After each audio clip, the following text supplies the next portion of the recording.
Hello बच्चों, कैसे हैं आप लोग। Class 8 CBSE. अब हम लोग यहाँ डिस्कस करने जा रहे हैं नेक्स्ट, दैट इज़ 1.2 एक्टिविटी। ठीक है, इसमें क्या है, टेक मूव, ये तो हो चुका था, आई थिंक एक्टिविटी हो चुकी थी। इसके आगे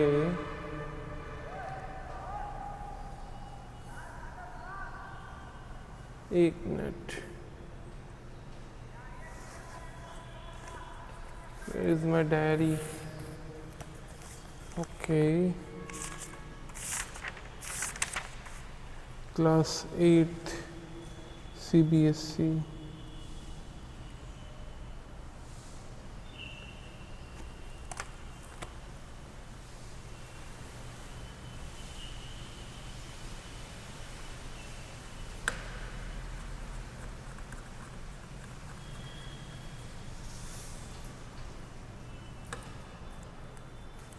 नहीं हुआ था, एक्टिविटी नहीं हुई थी।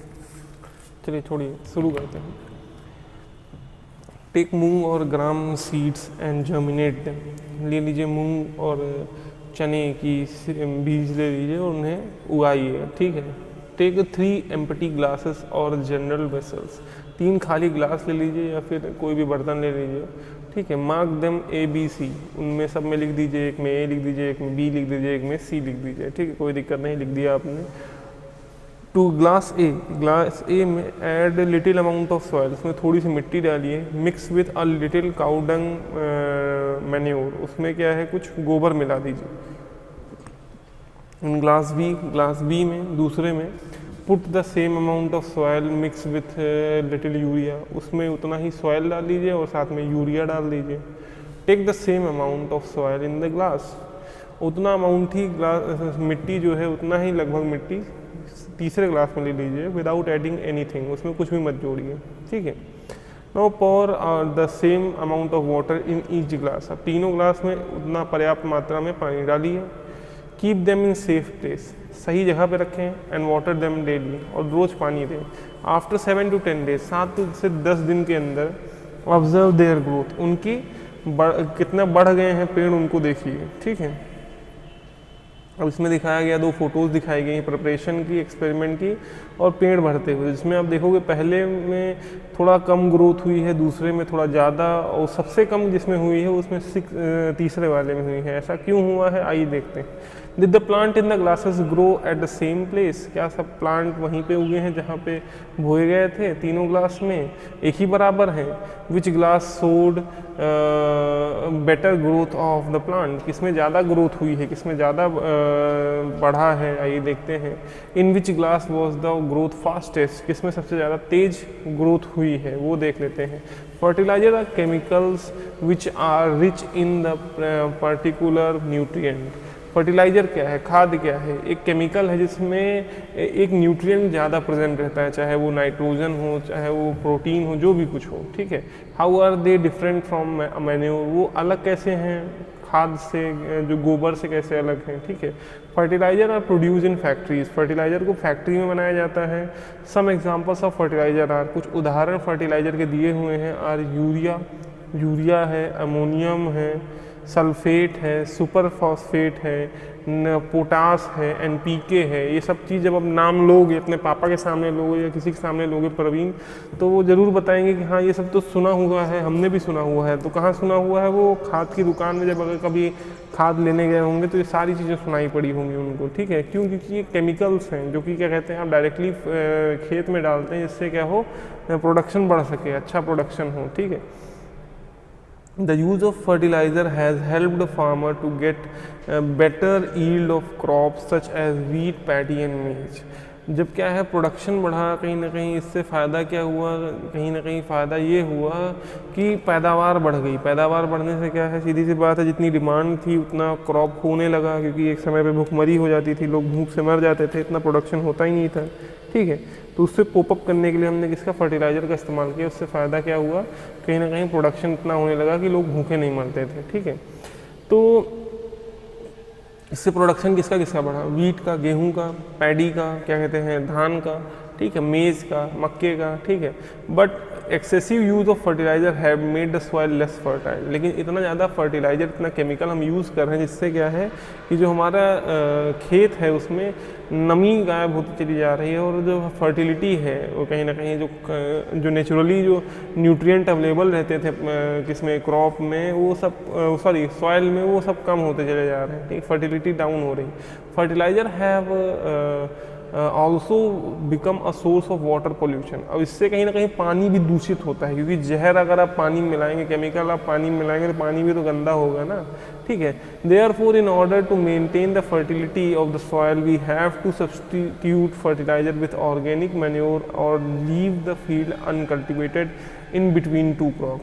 तो इसीलिए अगर हम अपने खेत की फर्टिलिटी चाहते हैं लगातार बनी रहे, तो उसके लिए हमें क्या करना पड़ेगा, उसके लिए हमें कहीं ना कहीं क्या करना पड़ेगा, सबसे पहला चीज़ करना पड़ेगा कि हमें फर्टिलिटी मेंटेन करने के लिए हमें करना पड़ेगा क्या करना है खास, देखिए उसमें करना क्या है कि हमें खाद तो डालना ही है, नेचुरल जो फर्टिलाइज़र हैं उनको डालना है, ठीक है, जैसे गोबर हो गया, ठीक है, और जो हमारे घर से निकलने वाले कूड़ा है, ठीक, कूड़ा मतलब मैं पन्नी की बात नहीं कर रहा, पॉलीथीन की बात नहीं कर रहा हूँ, ऐसे प्रोडक्ट जो कि बायोडिग्रेडेबल हों, मीन्स कि जो छोटे छोटे जीव होते हैं जो कि अर्थ में हैं वो उनको नष्ट कर सकें, तो ऐसे हों तो ज़्यादा फायदेमंद रहेगा। क्लियर? तो उन सभी का यूज़ करके हम कहीं ना कहीं नष्ट कर सकते हैं, किनको नष्ट कर सकते हैं, उन वेस्ट को चेंज कर सकते हैं, अपने यूज़ करने लायक के वेस्ट में बदल सकते हैं। जैसे उसमें पत्तियाँ हैं, ठीक है, पेड़ हैं, हरे पेड़ अगर टूट गए हैं, ख़राब हो गए हैं, तो वो भी एज ए बायोडिग्रेडेबल सब्सटेंस के रूप में मैन्योर बन जाते हैं, ठीक है, तो उसको डालेंगे तो उससे हमारी सॉइल में फर्टिलिटी बनी रहेगी। और दूसरी चीज़ क्या है कि एक फसल से दूसरे फसल के बीच में अगर हम गैप छोड़ते रहेंगे तो कहीं ना कहीं उससे भी हमें फ़ायदा ही मिलेगा। एक फ़ायदा क्या मिलेगा कि जब खाली रहेगा खेत तो उसमें फर्टिलिटी रिटेन की जा सकती है, ठीक है, तो वो फ़ायदा मिलेगा। The use of manure improve the soil texture as well as its water retain capacity. It replenish the soil with the nutrients. क्या है, जब मैन्योर को हम यूज़ करते हैं उससे क्या होता है, मिट्टी की पानी नमी होल्ड करने की, रोकने की क्षमता बढ़ जाती है, ठीक है, और सॉइल में न्यूट्रिएंट भी आ जाते हैं जिससे सॉइल और पावरफुल होता है और कहीं ना कहीं इससे क्या है प्रोडक्शन और बढ़ सकता है, ठीक है। आगे देखते हैं, another method of replacing the soil with nutrient is through the crop rotation.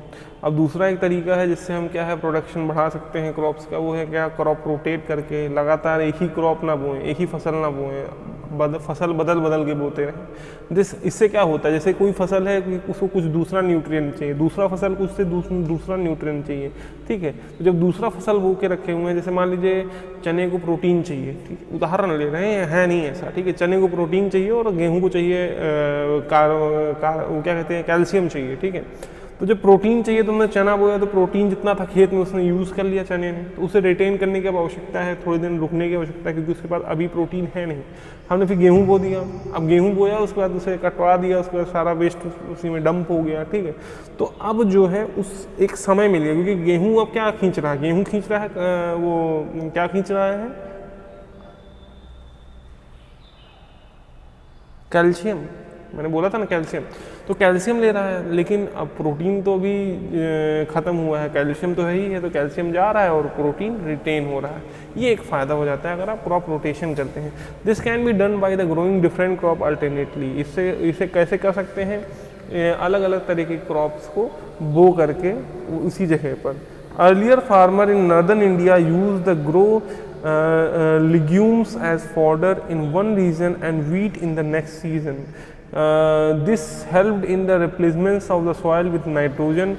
Farmers are being encouraged to adopt this practice. आजकल देखो नॉर्दर्न इंडिया में बात करो, कुछ है जहाँ बात करो, ज़्यादातर लोग क्रॉप रोटेट कर करके बोते हैं, ठीक है, गेहूँ एक तरफ बो दिया, एक तरफ सरसों बो दिया, एक तरफ धान बो दिया या फिर मटर बो दिया, जिससे क्या रोटेट करते रहते, जिससे क्या होता फ़ायदा, जिससे जो पर्याप्त मात्रा में नाइट्रोजन की अवेलेबिलिटी किस में हो पाती है, सॉइल में हो पाती है, जिससे और प्रोडक्शन हमारा जब कभी दोबारा क्रॉप बोएं वो बढ़ सके, ठीक है। इन द प्रीवियस चैप्टर, पिछले चैप्टर में you have learned about rhizobium bacteria, आपने राइजोबियम बैक्टीरिया के बारे में पढ़ा होगा। दीज, ठीक है, पहले के चैप्टर में इसके पहले के चैप्टर की बात नहीं करेंगे, तो पहला ही चैप्टर है, ठीक है, पिछले साल की बात कर रहे हैं, ठीक है। These are present in the nodules of the roots of leguminous plant, ये कहाँ पाए जाते हैं, जो कि लेगुमिनस प्लांट जो हैं उनके जड़ों में पाए जाते हैं। दे फिक्स द एटमॉस्फेरिक नाइट्रोजन, ये क्या करते हैं, एटमॉस्फेरिक नाइट्रोजन को फिक्स करते हैं। किस में फिक्स करते हैं, सॉइल में फिक्स करते हैं, जिससे वो यूज़ करने लायक बने। किसके लिए यूज़ करने लायक बने, कहीं ना कहीं हमारे, किसके लिए यूज़ करने लायक बने, वो उस प्लांट के लिए, प्लांट उसका इस्तेमाल कर सकें। चलिए, अब difference between fertiliser and manure, manure और फर्टिलाइजर में डिफरेंस क्या है, ठीक है, खाद और उसमें फर्टिलाइजर में डिफरेंस क्या है, तो ये जान लेते हैं, ठीक है। उसका डिफरेंस आइए समझते हैं, ठीक है, तो उनको देखते हैं डिफरेंस क्या है दोनों में, मैन्योर में और फर्टिलाइजर में डिफरेंस क्या है। चलिए शुरू करते हैं।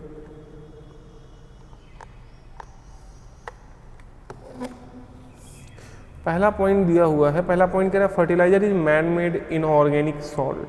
फर्टिलाइजर क्या है, मैन मेड, जिसमें नेचर का कोई रोल नहीं है। हम क्या कर रहे हैं, हम बना रहे हैं उसे, ठीक है। उसमें तो हम बहुत सारी ऐसी चीज़ें इस्तेमाल कर रहे हैं जो कि हार्मफुल हैं सॉइल के लिए, ठीक है, तो मैन मेड है। दूसरा क्या है, मैन्योर क्या है, मैन्योर इज नेचुरल सब्सटेंस, ये हमें नेचर द्वारा मिलता है। Obtain by decomposition of cattle Dang and plant residue. ये बनता कैसे है, जो गाय है, भैंस है, या कोई भी जानवर, पालतू जानवर जो कचरा करता है, गोबर करता है, ठीक है, उसका, और जो प्लांट जो कचरा करते हैं, पत्तियां हैं, इस तरह की चीज़ें, उन सबको जब डिकम्पोज किया जाता है, नष्ट किया जाता है, उससे हमें मिलता है मैन्योर, ठीक है। फिर फर्टिलाइजर का दूसरा पॉइंट देखिए, fertiliser is prepared in factories. Fertiliser कहाँ बनता है, फैक्ट्रियों में बनता है, कारखानों में बनता है, ठीक है। Manure can be prepared in the field, manure को बनाने के लिए हमें कोई फैक्ट्री की जरूरत नहीं है, हम खेतों में भी उसे बना सकते हैं। Fertiliser does not provide any humus to the soil. Fertiliser किसी भी प्रकार से ह्यूमस, किसी प्रकार की नमी, किसी प्रकार का कोई भी चीज़ प्रदान नहीं करता है किनको, सॉइल में, ठीक है। And manure provides a lot of humus to the soil, और मैन्योर जो है, जो खाद्य है, वो कहीं ना कहीं ह्यूमस प्रोवाइड करता है, बल देता है किनको, खेतों को बल देता है, सॉइल को, ज़मीन को बल देता है, ठीक है। Fertiliser are very rich in protein, plant nutrient like nitrogen, phosphorus and potassium. अब इसमें ऐसे न्यूट्रिएंट रहते हैं, क्योंकि फर्टिलाइजर में वही न्यूट्रिएंट बनाएंगे जो न्यूट्रिएंट प्लांट को जरूरत है, ठीक है, तो ऐसे न्यूट्रिएंट जो कि प्लांट के लिए जरूरी है, जिसमें कौन कौन सा नाइट्रोजन है, फॉस्फोरस है, पोटेशियम है, सारे रहते हैं, ठीक है। Manure is relatively less rich in plant nutrient, और जो खाद है उसमें कम न्यूट्रिएंट कम होते हैं, किसके कंपैरिजन में, फर्टिलाइजर के कंपैरिजन में। चलिए, टेबल 1.1 जो ऊपर टेबल दिया हुआ है 1.1, give the difference between fertiliser and manure. ये बताता है कि हमारा जो खाद जो हम खरीद कर लेके आते हैं मार्केट से, जो कि नेचुरली नहीं, आर्टिफिशियली बना है, नेचर द्वारा नहीं बनाया गया है, मैन मेड है, आर्टिफिशियली बना हुआ है, वो उनके, और क्या कहते हैं, जो हम खाद नेचुरली बनाते हैं उनमें डिफरेंस क्या है, तो आपने टेबल 1.1 में देख लिया। एडवांटेजेस ऑफ मैन्योर, मैन्योर का फ़ायदा क्या है, ठीक है, उन खाद का जो कि नेचर से मिल रहा है उसका क्या फ़ायदा है। The organic manure is consider better than fertiliser, this is because organic manure fertiliser से ज़्यादा अच्छा माना जाता है, इसलिए क्योंकि it enhance the water holding capacity of the soil. इससे क्या होता है कि जो पानी रोकने की क्षमता है सॉइल की, वो बढ़ जाती है, ये एक फ़ायदा होता है। It makes the soil porous due to which the exchange of gases become easy, ठीक है। थोड़ा सा जो मिट्टी होता है वो थोड़ा थुलथुला हो जाता है, थोड़ा सा गैप्स हो जाते हैं उनके प्रेजेंट हो जाते हैं, इससे क्या होता है कि हवा अच्छे से पास हो सकती है, ठीक है, तो इससे आसानी से गैस एक्सचेंज किए जा सकते हैं और कार्बन डाइऑक्साइड रूट्स के द्वारा एब्जॉर्व किया जा सकता है, ठीक है। It increase the number of friendly microbe, इससे फ़ायदा क्या होता है, इससे जो अर्थवॉर्म है, इस तरह से जो छोटे छोटे माइक्रो ऑर्गेनिज्म हैं जो कि कहीं ना कहीं जो एटमॉस्फेयर में प्रेजेंट नाइट्रोजन है उसको चेंज करके सॉइल में मिक्स करते हैं, उस तरह के माइक्रोब्स की संख्या बढ़ जाती है, क्योंकि सीधी सी बात है वो मैन्योर बनता ही कैसे है, बनता ही है वो मैन्योर जो है माइक्रोब्स के एक्शन से ही बनता है, ठीक है। It improve the texture of the soil, इससे सॉइल का जो है टेक्सचर भी सुधरता है, सॉइल मजबूत भी होता है और कहीं ना कहीं ये फायदेमंद हो जाता है किसके लिए, हमारी फसल के लिए। ठीक है, अब बात करते हैं नेक्स्ट इरिगेशन, सिंचाई की बात करते हैं। ठीक है, all living beings need water to live, जितने भी जीवित जीव हैं, ठीक है, उन सभी को पानी चाहिए जीवित रहने के लिए। ठीक है, कोई भी ऐसा नहीं है जो कह सकता है कि हाँ उसको पानी की आवश्यकता नहीं है।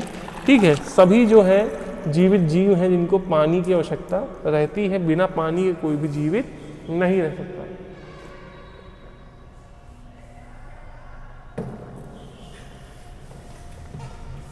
सभी जीवित जीव हैं जिनको पानी की आवश्यकता है।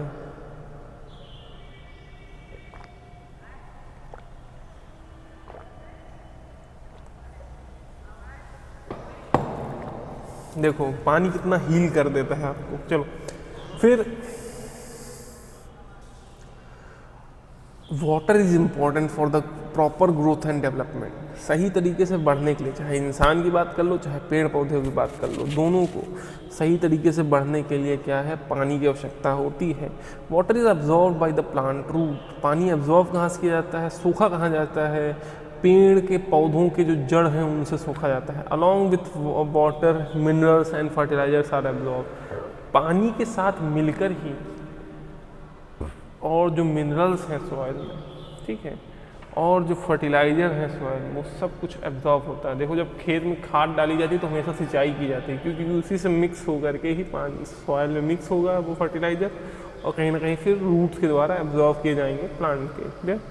फिर plant contain nearly 90% water, plant में हमारे में 70% वाटर है, प्लांट में 90% पानी होता है। Water is essential because germination of seed does not take place under dry condition, पानी जरूरी इसलिए भी पड़ जाता है क्योंकि पानी के बिना जर्मिनेशन हो ही नहीं सकता।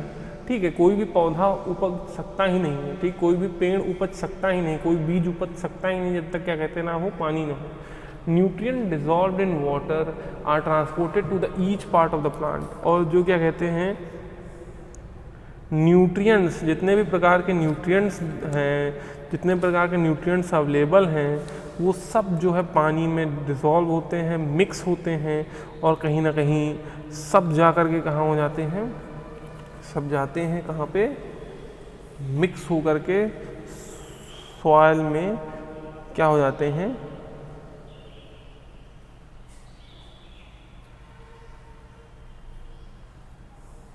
सॉइल में मिक्स हो गए, सॉइल में मिक्स होकर क्या करते हैं, प्लांट में तो एब्जॉर्ब होते ही हैं, और प्लांट के सभी पार्ट में भी मिनरल्स को ले जाने का काम कौन करता है, आपका वाटर ही कहता है। इसीलिए वाटर इज़ वेरी नेसेसरी। ठीक है, water also protect the crop from both Frost and the hot air currents. ठीक है, धुंध से बचाने का काम भी पानी करता है, गर्म हवाओं से भी पेड़ को बचाने का काम पानी ही करता है। To maintain the moisture of the soil for healthy crop growth field have to watered regularly, पानी में नमी बनी रहे, सॉरी पानी कह रहे हैं मिट्टी में नमी बनी रहे, इसलिए हम लगातार क्या करते हैं, सिंचाई करते हैं, जिससे मिट्टी में नमी बनी रहे और कहीं ना कहीं पेड़ सही तरीके से उग सकें। The supply of water to the crop at regular interval is called irrigation. हमेशा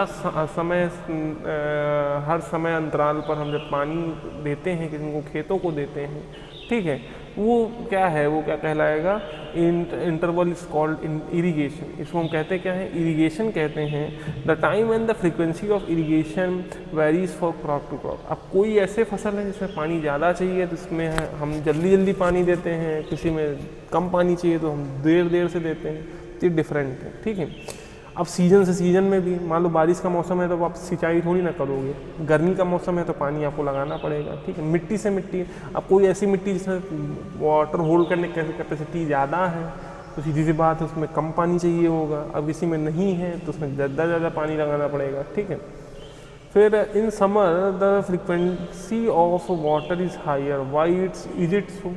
अब आपसे सवाल पूछा गया कि गर्मियों के दौरान जो है पानी लगाने की फ्रिक्वेंसी ज़्यादा रहती है, ऐसा क्यों रहती है?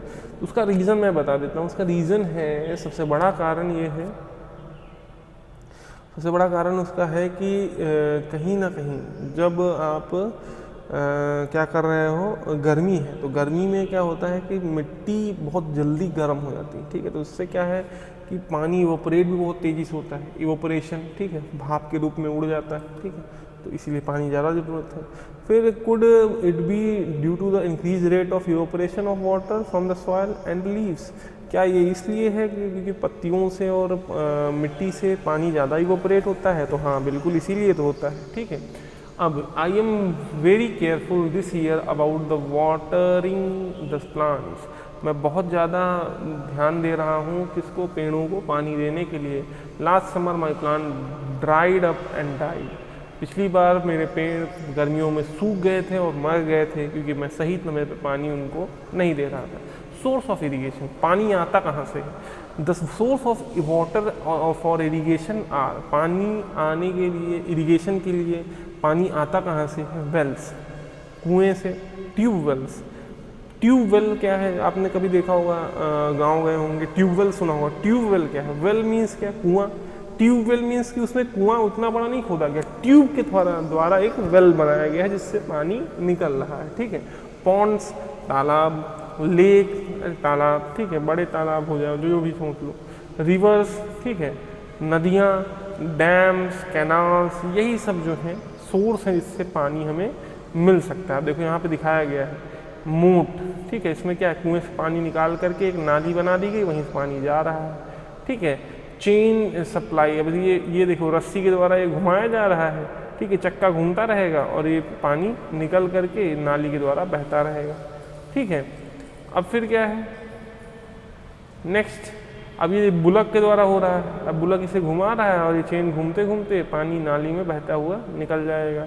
ये देख ली, अब इसमें क्या पत्थर बांधे हुए हैं, इसको नीचे करते हैं, उसके बाद पानी निकलता है, उसके बाद फिर उसे फेंकते रहते हैं, ठीक है। जहाँ उसे खाली किया फिर नीचे जाता है, फिर पानी लेकर आता है, ठीक है। इससे क्या है, आसानी होती, बार बार खींचना नहीं पड़ेगा। चलिए, तो the traditional method of irrigation, traditional means क्या, जो पूर्वजों के समय पर जो तरीके अपनाए जाते थे इरिगेशन करने के लिए, पानी पिलाने के लिए, किसको, खेतों को पानी पिलाने के लिए। चलिए, तो the water available in wells, lakes and canals is lifted up by the different method in different region. अब जो तालाब में पानी उपलब्ध है, नालों में पानी उपलब्ध है, ये अलग अलग तरीके से लाया जाता है, किसमें यूज़ किया जाता है, किसमें, खेती करने के लिए। For taking to the field में ले जाने के लिए। कैटल और human labour is used in these method, ये ऐसे प्रक्रिया हैं जिसमें एनर्जी, इलेक्ट्रिसिटी, बिजली, डीजल, इन सब का यूज़ नहीं, इसमें यूज़ है इनका यूज़ है कैटल्स का, ठीक है, पालतू जानवरों का, और कहीं ना कहीं इंसानों का यूज़, ठीक है। So these methods are cheaper but efficient, इसीलिए सस्ते भी हैं और सही ना कहीं काम भी करते हैं। The various tradition ways are, अब इसमें कुछ वेज बताए गए हैं, उनकी फ़ोटोज़ आपको दिखा दी गई हैं। Pumps are commonly used for lifting the water, pump का यूज़ लगातार किया जाता है किसकी वजह से, पानी को खींचने के लिए। अब जैसे क्या है, आजकल हम मोटर का इस्तेमाल करते हैं जो कि इलेक्ट्रिसिटी से चलती हैं, डीजल से चलती हैं, बायोगैस से चलती हैं, electricity and solar energy is use to run these pump, ये सारी चीज़ें यूज़ की जाती हैं जिससे पंप चल सके, पंप को चलाया जा सके, ठीक है। तो अब मॉडर्न मेथड ऑफ इरिगेशन, आज के आधुनिक तौर पे कौन कौन से तरीके अपनाए जाते हैं इरिगेशन के लिए। तो modern method of irrigation help us to use the water economically, आज के जब आधुनिक तौर से हम इस्तेमाल करते हैं इरिगेशन के लिए, सिंचाई के लिए, इससे फ़ायदा क्या होता है, इससे फ़ायदा ये होता है कि नुकसान पानी का कम होता है, खर्च कम होता है। सबसे पहला है sprinkler system. This method is more useful on the uneven land where sufficient water is not available. अब ये मेथड ऐसी जगह अपनाया जाता है जहाँ पर अनइवन लैंड मीन्स की ज़मीन ऊंची नीची है, ठीक है, और पानी भी उतना ज़्यादा नहीं है कि हम पानी वेस्ट करें, ठीक है।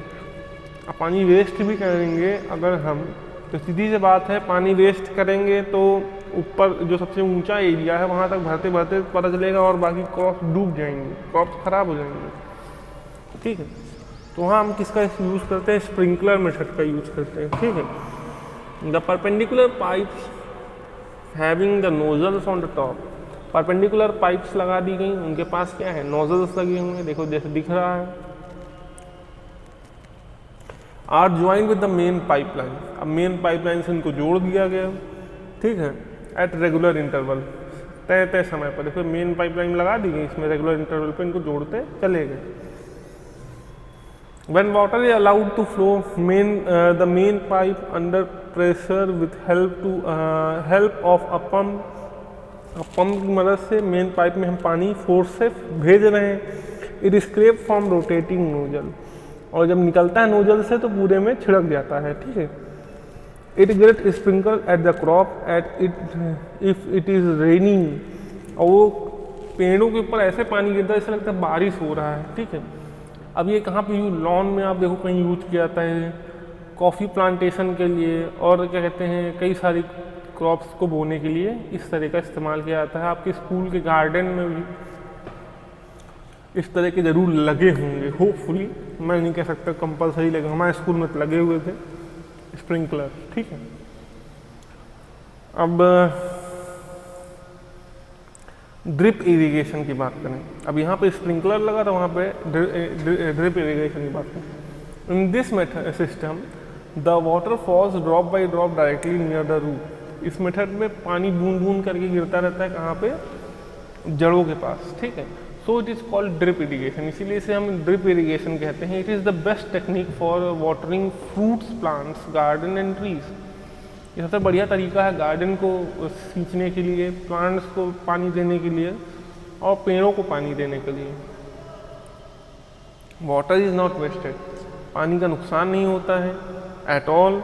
It is a boon in region where availability of water is poor, और वहाँ पे होना है बहुत अच्छा होता है जहाँ पे पानी की अवेलेबिलिटी बहुत कम है, वहाँ पे ही ये अच्छे से काम कर सकता है, ठीक है। अब प्रोटेक्शन फ्रॉम वीड्स, वीड से प्रोटेक्ट करने की बात की गई है।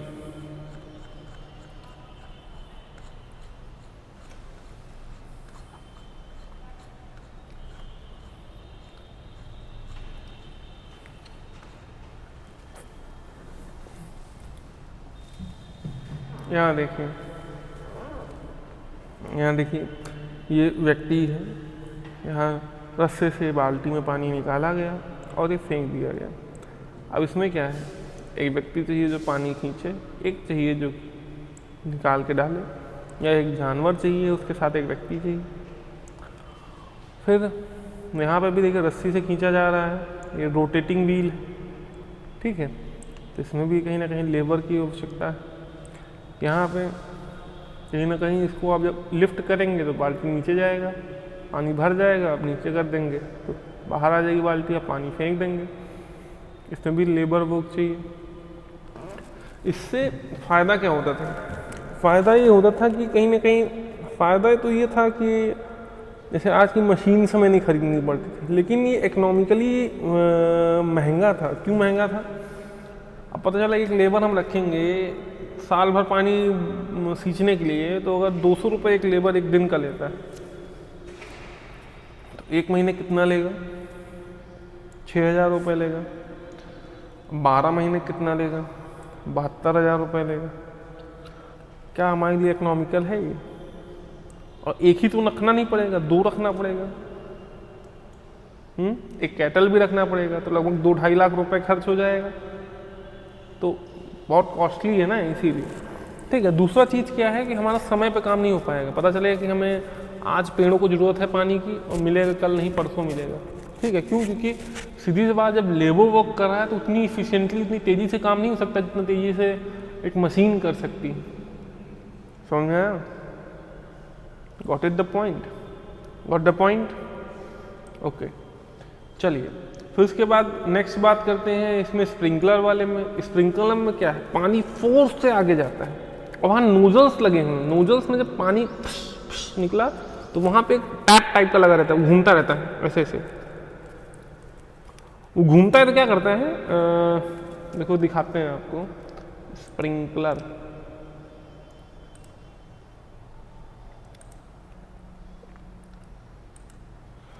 स्प्रिंकलर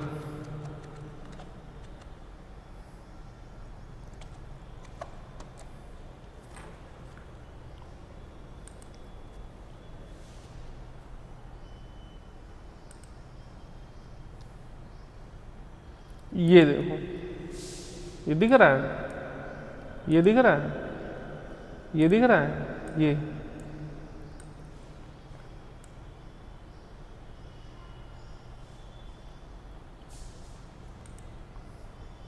देखो कितने फोर्स से पानी फेंक रहा है। ठीक है, अब इससे क्या हो रहा है कि पानी पूरा भरेगा नहीं खेत में, नुकसान भी नहीं होगा पानी का, और प्रॉपर जो इरिगेशन चाहिए वो मिल भी जाएगा। ठीक है, तो इसलिए इसका स्प्रिंकलर इरिगेशन का यूज़ किया जाता है। होपफुली आपको समझ में आ गया होगा।